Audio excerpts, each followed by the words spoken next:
grandson, telling him, "I have two wolves barking inside of me. The first wolf is filled with anger, hatred, bitterness, and mostly revenge. The second is filled with love, kindness, compassion, mostly forgiveness. Which wolf do you think will win?" the young boy inquired. And the grandfather responded, "Whichever one I feed." So it's important to think about, what do we feed to ourselves? What do we feed to the people we engage with? Because that's going to make a huge difference to their lives. So we have a lot of responsibility and a lot of chance to do good for the people that we're in touch with. So I don't want to keep you too long either, in case we do miss on shot here at goals. But I just feel that's the message I feel that I'd like to share with you. That it's not even about the activities that you get to, it's the engagement with the people that you go to. It's about creating that environment and encouraging our people to be better communicators, and especially to be better listeners, and to bring energy, and to know that it's a thought process. We can think ourselves to be positive and energetic people and be better able to deal with the setbacks because it's the thing we choose most to do. And in the same context, what we need to teach our young people as well is to catch the people around them and their friends doing things well. Sometimes in life we're taught you have to be critical, you have to pick holes when somebody else is doing. It's almost, you seem to be jealous of somebody else's progress. Teach our people to be great and happy about other people doing well, and to catch the good, them doing things well, to see the good in others, to look for the good in others, rather than be a fault finder. That will be helpful.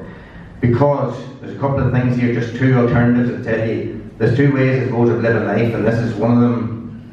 John Wooden is a basketball coach that I read quite a bit, and it's a sporting context and a sporting quote, but it's very relevant. He says, "The main ingredient of stardom is the rest of the team." So that's very important. When people know that the main ingredient of stardom is the rest of the team, they know that we are interdependent. That if we want to be successful at anything, it's the people around us that make us successful. We won't be successful on our own. We have to be part of something bigger than ourselves.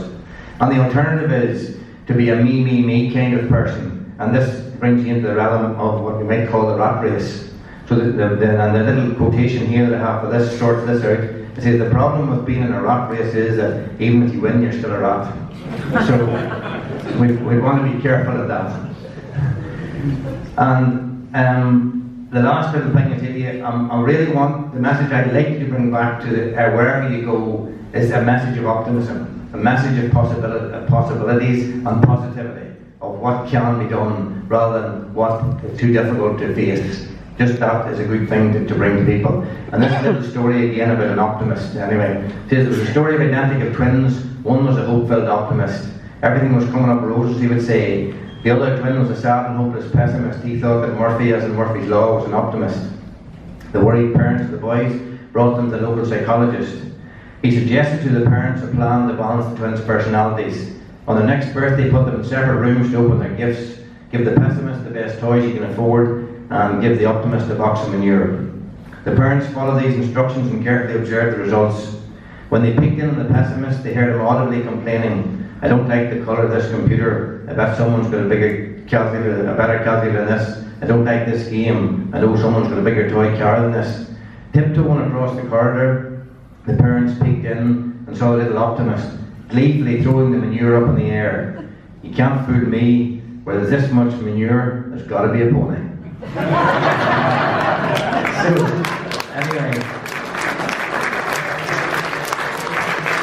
I just want to leave you on that optimistic note, and thank you again for inviting me along here tonight. I think this is a wonderful initiative. You're trailblazing something that I think ought to roll out on the whole country, and the GAA is no better forum than to do it on or through. And I think this will be the start of something really good, not just for the people, in your area or your county or your province, but right throughout this country, because God knows we need it. This country needs something different, something special, and has to come from the people on the ground, and no more are there people on the ground than the GAA who are of the community, for the community, and have that sense of identity that makes this organisation the best one, the envy of all others in the world. So thank you very much.